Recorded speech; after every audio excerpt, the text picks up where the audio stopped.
Charles, je suis bien embêté. Mes parents me demandent conseil pour prendre un contrat obsèque, mais moi j'y connais mais absolument rien. Alors, la première question qu'il faut que tu te poses, c'est est-ce que tes parents sont à l'aise avec le sujet? S'ils sont pas trop à l'aise, le plus simple, c'est de prendre un contrat en capital, c'est-à-dire que globalement, tu mets de l'argent de côté pour le jour où le décès arrive et financer les obsèques. S'ils sont assez à l'aise avec le sujet, c'est-à-dire que tu peux en parler assez librement et que pour eux, ça pose pas de problème, à ce moment-là, je te recommande de faire un contrat en prestation, puisque tu vas pouvoir détailler l'ensemble de leurs choix et le jour où ça arrive, tout sera respecté, tout sera organisé, ça sera plus simple. Ça coûte combien tout ça? Alors, le montant va dépendre fortement de leur choix. Ça, c'est vraiment ce qu'il faut retenir, c'est que si par exemple en cas d'inhumation, il faut prendre une concession et poser un monument, forcément le coût ne sera pas le même que s'ils ont déjà une concession et déjà un monument. La concession, c'est la place au cimetière. Tout à fait. Ok. Tout à fait. Dans le cadre d'une crémation, quelle est la meilleure descente? Est-ce qu'il faut aussi prendre une concession ou une place dans un columbarium? Tous ces choix-là auront un impact important dans le montant du capital à mettre de côté, à sécuriser.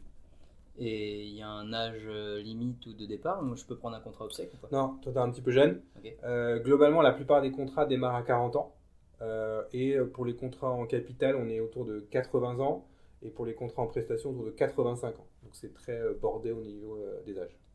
Les prix, eux, vont varier en fonction de l'âge et du contrat aussi, j'imagine. Alors, évidemment, le premier critère, c'est le capital, hein, qui est important.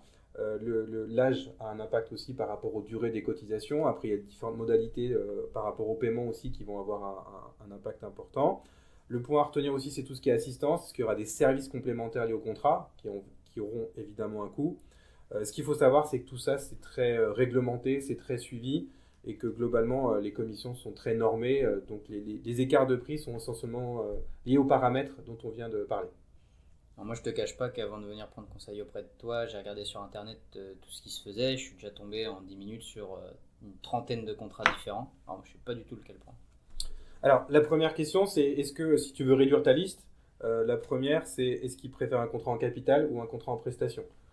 Dans les deux cas, forcément, dans le premier cas, c'est seulement des banques et des entreprises d'assurance. Dans l'autre cas, c'est plutôt des spécialistes. Donc ça va réduire énormément ta liste. Le deuxième point, c'est par rapport à la marque. Est-ce que tu es sensible à une marque? Est-ce que tes parents sont clients d'une marque, d'une banque ou d'une assurance? Donc ça va aussi aider ton choix. Et enfin, le dernier critère, quand tu vas rentrer un peu plus dans le détail, c'est quelles sont les prestations, quels sont les services proposés. Certains services peuvent être très importants pour toi et à ce moment-là, ça t'aidera dans ton choix. Merci Charles. Je t'en prie.